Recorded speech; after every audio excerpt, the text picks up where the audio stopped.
पहले से ही रूस पर यूरोपियन यूनियन के प्रतिबंधों के कारण भारत का हीरा उद्योग संकट में है। वहां से आने वाला कच्चा माल मुश्किल हो गया है।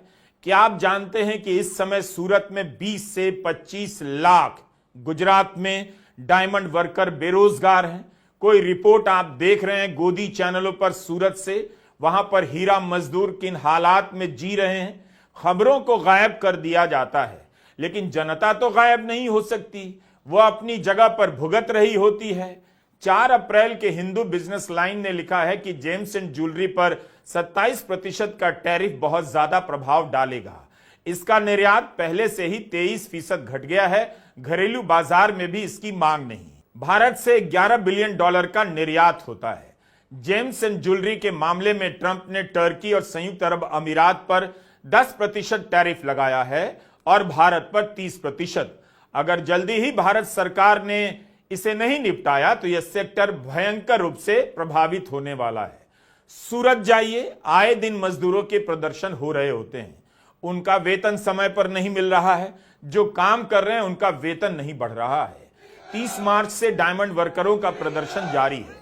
वर्कर यूनियन का कहना है कि डायमंड वर्कर की मजदूरी 5 साल से नहीं बढ़ी, कम से कम 30% बढ़नी चाहिए। रूसी डायमंड पर जब से प्रतिबंध लगा है तब से डायमंड वर्कर की मजदूरी घट गई है, काम भी कम हो गया। पहले वह महीने का 25 से 30 हजार कमाता था, अब वह 15 से 18 हजार कमा रहा है। उसकी हालत सोचिए। क्या मिला धर्म की राजनीति से इन मजदूरों को? डायमंड वर्कर यूनियन का कहना है कि सरकार डायमंड वर्करों का रजिस्टर भी बनाए और रत्न कलाकार कल्याण बोर्ड का गठन करे। डायमंड वर्कर यूनियन गुजरात ने एक हेल्पलाइन बनाई है ताकि मजदूर अपनी मानसिक परेशानियां साझा कर सकें। इस संगठन के सदस्य का कहना है कि हर दिन हेल्पलाइन पर कई 100 मजदूरों के फोन आते हैं। 2024 के लोकसभा चुनाव में सूरत में विपक्ष के उम्मीदवार को बिठा दिया गया। वहां पर निर्विरोध चुनाव हुआ, कोई मतदान नहीं हुआ और बीजेपी के मुकेश दलाल चुनाव जीत गए। उस सूरत की हालत बहुत खराब है। खुद बीजेपी के इस सांसद ने लोकसभा में कहा है सूरत को नजर लग गई।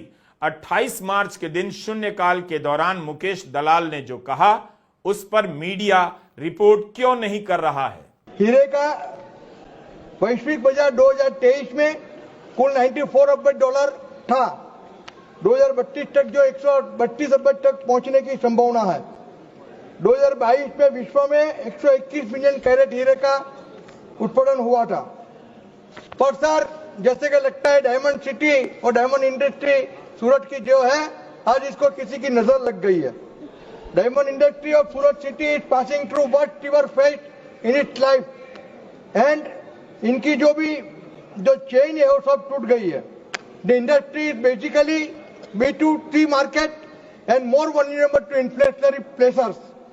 जो एंगेजमेंट ये मैरिजेस ये सब चेन मुलतवी या रद्द होने के कारण टूट गई थी, जो धीरे धीरे पटरी पे आ रही थी। पर पूरे विश्व में युद्ध जैसी परिस्थिति फिर खड़ी होने के कारण processing, mining, cutting and polishing, value addition की पूरी साइकिल फिर एक बार टूट गई है। नतीजा ये हुआ है कि डायमंड इंडस्ट्री फिर एक बार मंडी के बंबर में 2008 की तरफ फंस गई है। आज हीरे के व्यापारियों के पास $80 का हीरे का स्टॉक पड़ा है और सबसे बड़ी चीज मांग क्या है? सबसे बड़ी चीज ये कि 20 से 25 लाख डायमंड के वर्कर्स आज अनएम्प्लॉयड है और they are facing household problem. इनका घर चलाना भी मुश्किल हो गया। State government is sir has set up the committee, high level committee to review the whole situation under the leadership of 3 senior ministers and 1 senior officer. But I request the government to find out the ways and means to support this diamond industry and diamond workers. So जैसे कि ताकि ये लोग अपना गुजरान चला सके और इनकी जो परेशानी दूर हो सके। सूरत से बीजेपी के सांसद कह रहे हैं कि गुजरात में 20 से 25 लाख डायमंड वर्कर बेरोजगार हैं। क्या आप कल्पना कर सकते हैं? वाणिज्य मंत्री क्या सूरत गए? सूरत में काम करने वाले डायमंड वर्कर यूनियन से या मजदूरों से बात भी की? आए दिन प्रदर्शन क्यों हो रहा है? उनके पास काम नहीं है, उनकी हालत बहुत खराब है और वक्फ के हंगामे में भारत की अर्थव्यवस्था से जुड़ी इस बड़ी घटना पर खामोशी बरती जा रही है। बाजार संकेत